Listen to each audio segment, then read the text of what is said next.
இப்பொழுது எஸ்ஐஆர் தேவையில்லை. எதற்காக இது? பருவகால மழை தொடங்கிவிட்டது.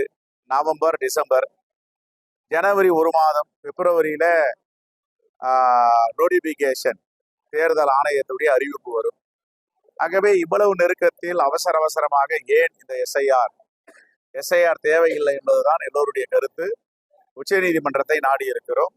இன்றும் காலையில் சென்னையில செயின்ட் ஜார்ஜ் கோட்டையில தேர்தல் ஆணையரிடம் மனு கொடுத்திருக்கிறோம். இந்த எஸ்ஐஆரை அள்ளி தெளித்தது போல் அவசர கோலத்தில் செய்திருக்கிறார்.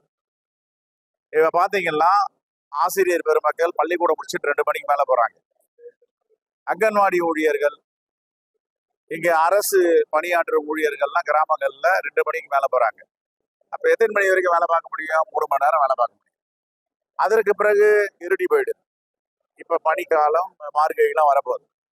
என்ன செய்ய போறாங்க அப்படின்னு கேட்டா, குழப்பம் எடுப்பதற்கான முயற்சியை பாஜகவும் தேர்தல் ஆணையம் தொடர்ந்து செய்து வருகிறது. இதை எதிர்த்து தான் உச்ச நீதிமன்றத்தை நாடி இருக்க தமிழ்நாட்டுக்கு எஸ்ஐஆர் வேண்டாம். 2003 இருந்த எஸ்ஐஆர் வேறு. இவர்கள் சொல்வது 2003 எடுக்கப்பட்டு இருக்கிறது. 2003 எஸ்ஐஆரை இவர்கள் பின்பற்றுகிறார்கள், கடைபிடிக்கிறார்கள் என்றால் ஏன் தேர்தல் ஆணையத்துடைய வெப்சைட்டில் இருந்து அதை அகற்றி இருக்கிறார்கள்?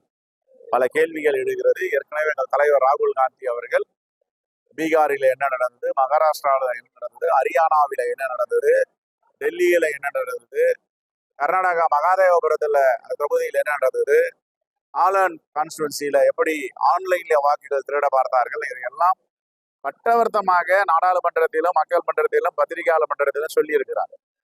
ஆனால் இன்னும் அவர்கள் அந்த முயற்சியை தொடர்ந்து செய்து வருகிறார்கள். திருப்பெரும்புதூர் வாக்காளர்கள், வாக்குச்சாவடி முகவர்கள் மட்டுமல்ல, தமிழ்நாடு முழுவதும் உள்ள வாக்குச்சாவடி முகவர்கள் உன்னிப்பாக கவனிக்க வேண்டும். தமிழ்நாட்டில் உள்ள வாக்குச்சாவடி முகவர்கள் எச்சரிக்கையோடு இருக்க வேண்டும். யாரும் வாக்குகளையும் யாரும் திருட அனுமதிக்க கூடாது.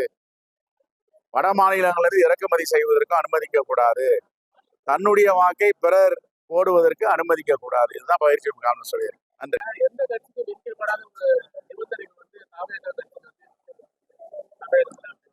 என்னையோ கூட தான் ஆர்ப்பாட்டம் பண்றதுக்கு அனுமதிக்க மாட்டேன்றாங்க. பல முறை கைது பண்ணி இருக்கிறாங்க. சொல்லட்டோமா, 20 முறைக்கு மேல்